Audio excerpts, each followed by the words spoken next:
Record on this. Good morning. I'm Kevin Daniel with FiredUP Consulting Group. How are you today? Because we are fantastic. My special guest today is Mrs. Annie Palmer, and we are really excited with FiredUP Consulting Group to have launched our first online virtual learning course. And Annie's just a rock star consultant for FiredUP Consulting Group, does a lot of work for us and with us. So, Annie, who are you? Give us a little background, and then we'll get into this course that you're offering. Super excited. Friends, welcome Annie Palmer. Yeah, so I'm so happy to be here. So a little bit about me, 21 years in education. 11 of those years have been in curriculum and instruction in a mid-level district leadership capacity. I love curriculum and instruction and always learning more about it. I've been with FiredUP Consulting for about 3 years now and have worked with several districts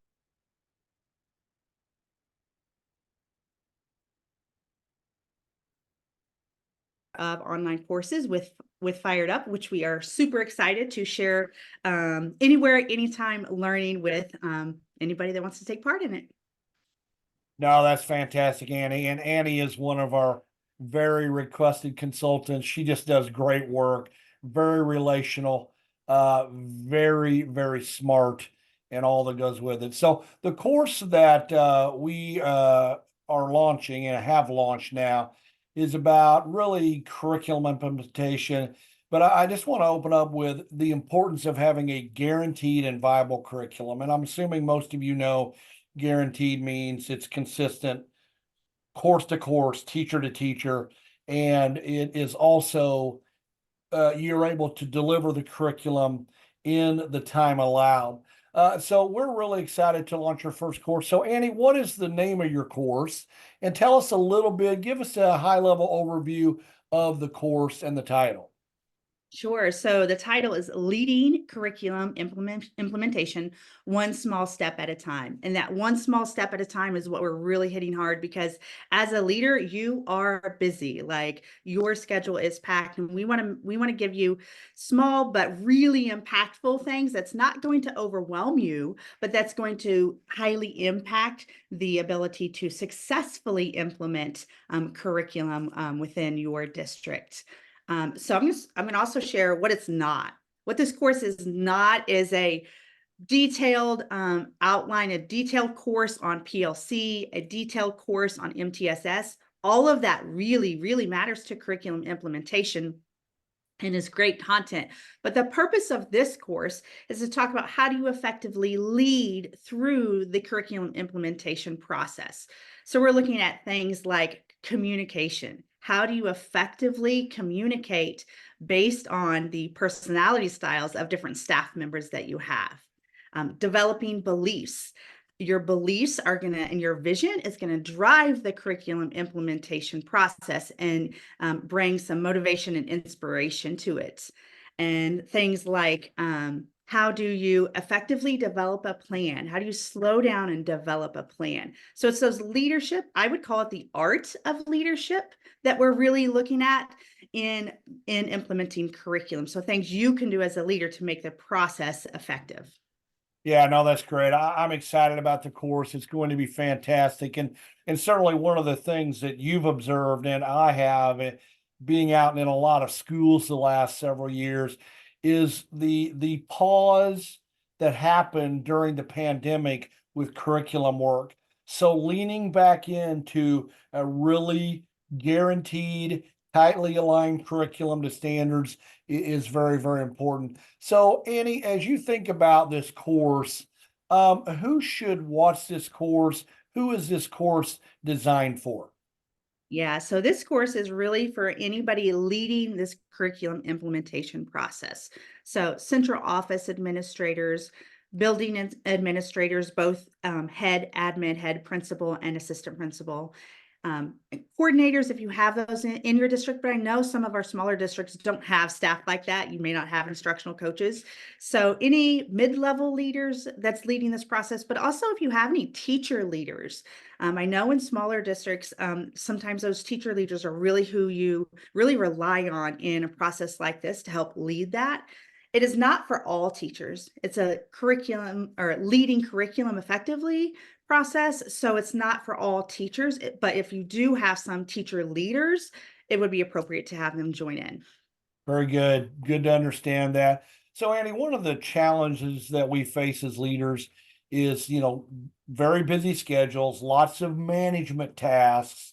But, the most important thing is instructional leadership and leading from a point of being a great instructional leader. So, how do we navigate our busy schedules? What are your tips? What are your pro tips on that? Honestly, I always take the approach of what you focus on is what you're going to get results on. So I would really take time to consider you took the time to write curriculum. You probably took the time to get buy-in into writing curriculum because honestly, most teachers, or at least many teachers, are not excited about writing curriculum. You took the time to get this process started. You have the what in place. And so you need to make sure that you strategically lead that process. So all of that work you did with writing the curriculum is not for naught. Because what's going to happen is you're going to have a written curriculum that may not be the taught curriculum, and it certainly is not going to be your learned curriculum if you're not very strategic about leading that process. No, that's fantastic. So the other follow-up question to that is, do I actually have time to watch this? And I think you hit on a very important point there, is you have to create time based upon your priorities, and your priorities have got to be teaching and learning. And while we certainly understand and recognize there's plenty of management things to do, at the end of the day, we are judged by the successes of our students and our staff. So, no, great pro tips on that, Annie. My next question about the course, and man, this course is going to be fantastic. I'm excited about it. Knowing your expertise and skill set, it's just going to be, I love it, man. So the next question here I have for you is, why slow down and determine your beliefs about curriculum and instruction prior to implementation? Yeah, and sometimes that's hard, right? Just to slow down in the field of education, and certainly as a leader, it's so hard to slow down because you feel like there's so much that and it is true. There's so much you have to get done. But here's the thing with curriculum instruction: we know that it's going to impact student achievement if implemented effectively. However, we also know that most teachers don't get jazzed up, don't get inspired by curriculum work like we do. I do, but not all teachers do. And so we have to recognize that. And so what beliefs do is they bring inspiration and motivation to the process that wouldn't otherwise be there. So let me give you an example. One belief that you might have is learner agency. You want kids to not only own their learning, but you want them to drive their learning process. So when you go into the classroom and you talk to students, you want them to be able to know that progression of learning targets. You want them to be able to reflect on where they're at, where they're going to next, which is something John Hattie talks about, and how to get there. So success criteria has been shared. And they're really driving that work, and your students are motivated, probably more than they've ever been motivated before. That comes through those beliefs. If you just have curriculum and instruction and you do have just a focus on standards, we should be focused on standards and assessments. But if it's just that, you're not going to have as much motivation if you have things like learner agency or real world learning or student self-reflection. Those kind of ways of being is what I call them, ways of functioning as learners. That's going to bring inspiration and motivation to the process and make it more long lasting and impactful. No, that's fantastic, Annie. I love your passion for learner agency. I love your passion about ownership, because we all know that when students own their learning, you shift from compliance to commitment. And I love your thinking about that, and I love your passion and energy for that. Friends, one of our favorite authors out there, many of our favorite authors, is Patrick Lencioni, and he's just such a fantastic leader and does amazing work with his table group. So tell us a little bit about those three stages of work from Patrick Lencioni's work related to Working Genius that may drive some of this work for leaders in curriculum implementation.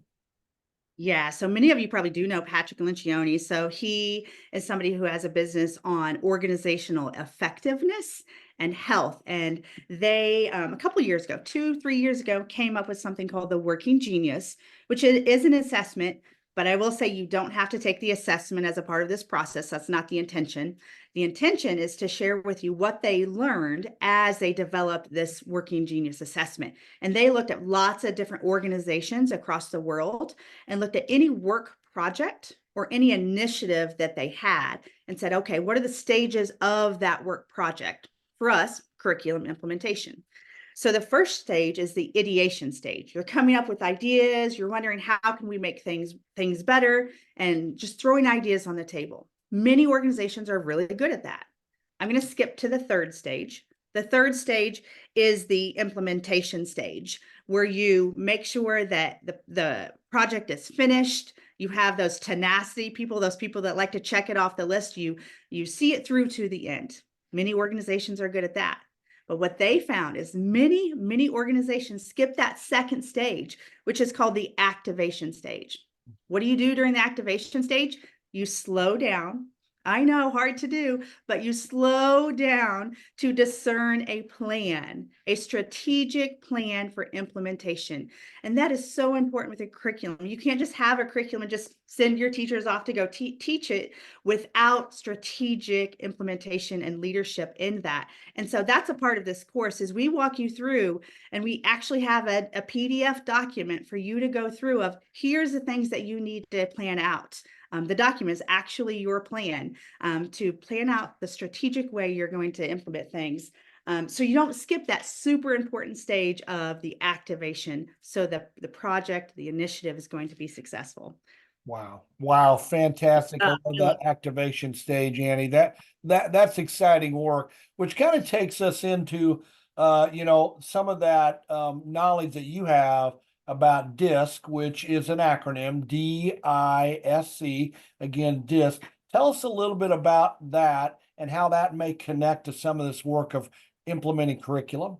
Yeah, Kevin, I love these questions because these last two questions really are about the art of leadership. This is what leadership is. So the DISC, again, it's an assessment. You don't have to take it. We don't ask you to take it as a part of this course. We're just giving you an overview of the DISC personality profile. Like Kevin said, stands for DISC, and all people fall within these 4 areas. Very briefly, D is the decisive, those strong personalities. They decide quick, they have strong opinions, maybe don't always listen to other people or give other people an opportunity to share their thoughts. Not intentionally, it's just kind of, they don't do it on purpose. And then I, those are those interactive people. Those are your people, like people loving people. They love to talk, they love to interact, they love to influence others. S, those stabilizing people. They like consistency. They don't like change. They're very loyal, super loyal people, but they don't like change. And then C, those are your very detail oriented people. So let me explain it through this analogy. Let's say that you are, of course, we wouldn't do this in education, but let's say that you're building a bridge and you ask your team, we're going to go build a bridge. Your D person, they're going to be like, yep, I want you to do this, you to do this. We're going to get after it and let's get started tomorrow. And they're not necessarily going to ask perspective, making sure that everybody has a say, but they're going to be right there making decisions for you. Those people are going to be your influencers. Yes, let's go make this bridge. It's going to be so good for humanity and it's going to be so good for safety. And yes, like we can do this together. Go team. The S person is going to be like, oh, okay, wait a minute. You want me to build a bridge? We've never built a bridge before. This is different. I'm not sure that I'm going to be okay with this change. How do I know that this bridge is really going to be what we want, what we need? Your C people are going to be like, whoa, give me the details. I'm not ready to build a bridge until I know all the details. So the same concept, Kevin, applies to the curriculum implementation process. As you talk to different staff members, we have to keep in mind, and they don't have to take the assessment. You're going to know your staff members and where they likely fall in those 4 categories. And you need to tailor your communication to them. So if you have some staff members that are C's, you know they need a lot of detail, feed them a lot of information. You're going to get more buy-in if you feed them more detail. Versus your D's, they don't want the detail. They want to be a part of the decisions, and they want to make sure that they are heard. So it's just about tailoring how you communicate to those different personality styles so that the process is effective. Annie, fantastic. I love your thoughts on the importance of understanding your team, how they operate to maximize each individual's contribution to the team. So, Annie, as we get into the final phase of our conversation today, if I were to just put you on the spot today and ask you, why is this course important? What are your thoughts on that? So obviously, if you want curriculum to impact student achievement, I think we've hit on this a lot. You have to see it through with the effectively leading it so that you're going to get those achievement results that you want. First and foremost, that's the biggest why. Second is you want to keep that buy-in process going that you've hopefully probably have already got with your teachers. And to keep that buy-in process going, you need to make sure that you see this process through. But I would also say your ability to effectively communicate, your ability to think about that workflow from Patrick Lencioni, your ability to dig into and use the talents of your staff through that DISC personality profile, that's going to positively impact culture. And that's going to want your teachers and your staff to be a part of your staff because they're a part of something that's big and important and they feel seen and valued. So I think student achievement, but I also think any initiative done well positively impacts culture. No, very well said, and totally agree and echo everything you just said. Fantastic. So Annie, as we get into the final piece here, one final pro tip, and then I'd love to hear your thoughts on how this has been successful in other situations. What would you suggest to be the best approach for going through this course? Yeah, so this course is not a huge course in regard to the time of the actual course. It's about 1 hour, 45 minutes for the actual course. And that was intentional. As we've said, we know you're busy. You don't have time to watch a 6-hour course. You don't. But we want you to be able to watch the course and have time to collaborate with your team. So the best way to approach this is get your team all in the same room. We would not recommend you guys all watching it separately than coming together. Watch it together. Give yourself time afterwards to collaborate. We have some PDFs of some guiding questions that go with each one of the modules that your team will walk through after you watch each section of the course. You could set aside 3 to 4 hours to complete the entire course with collaboration, or you could split it up into separate meetings where you watch half of it during that first meeting, and then maybe another day watch the other half. We would recommend that you watch it perhaps in a summer retreat that you have with your leadership team, or sometime before you get into the very busyness of the school year. Yeah, very good advice. I love your thinking about the cadence and about pacing this out as a learning team. And your expertise in this, and I love the way you think. It's masterful thinking about the way you have staged this course out. You don't have to rush through it, as you've alluded to. You can pace yourself, go slow to maybe pick up the pace and go fast later. No, very, very well said, Annie. I love that. Finally, we want to know about credibility. Everybody Yep. wants to hear about credibility. And I know you've had some amazing success in a previous district utilizing this process of curriculum implementation. So if you don't mind speaking to that, we would love to hear your thoughts on that. Yeah, so we are not going to give you guys something that we aren't sure if it's going to work. We're not going to give you something that you just test out and then we find out if it works. We're going to give you something that has a proven track record. So here's an example. One district in the Kansas City area implemented this process with their curriculum implementation. So some of the same things I've talked about. They first developed their beliefs. They got teachers, teacher leaders, administrators all in the same room, and they collaboratively decided their beliefs based on some research that they had looked at. Then they communicated those beliefs, right? You can't just have beliefs and put them up on the wall. You have to communicate those to your stakeholders, to your staff, to make sure that there's understanding about where you're going with those. And then they shared their excitement about these beliefs. They took time to make sure that they strategically considered the personality styles of their staff members. And I'm telling you what, this part was a game changer, especially when there was conflict or disagreement with anything within the curriculum implementation process, right? Because that's always going to happen. You're not always going to have 100% of your staff on board with any curriculum implementation process. You are going to have hurdles, and that is normal.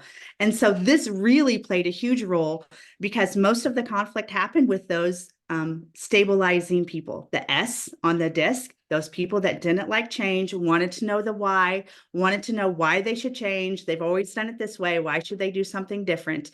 So it allowed us to have more grace. It allowed that district to have more grace for those teachers, knowing that it wasn't that they were resistant to change. They just needed to know the why. So super impactful in that way. And then they were very strategic about how they implemented the plan. They had a plan. It was written down. Everybody knew the plan. They were constantly, as a leadership team, coming back to the plan. Where are we at with the plan? What's going well? What's not working? What do we need to change? All these things that we talked about today, this district implemented it. And here's what it resulted in. It resulted in a 27 percentile increase in state percentile ranking on the MAP test. Overnight, no. Over the course of a couple of years, no. In about 5 to 6 years, it steadily inclined that percentage, 27 percentile points on state percentile ranking. So we're telling you, it works. It has a proven record, and it is so exciting to see that happen. And we want that to happen for you guys too. Yeah, no, Annie, that is a great success story of this process that you are guiding us through in this course that actually gets results for students, staff, schools, and districts. Love hearing about it. So, friends, again, Annie, what is the title of the course? Leading curriculum implementation, one small step at a time. I love it. Exciting. And you can find this on our website at www.kdfiredup.com. That's www.kdfiredup.com. That's our Fired Up Consulting Group website. And we are going to be launching more courses this summer. But I will tell you, this course with Annie Palmer is just going to be fantastic. We hope you enjoy it. Have a fantastic day.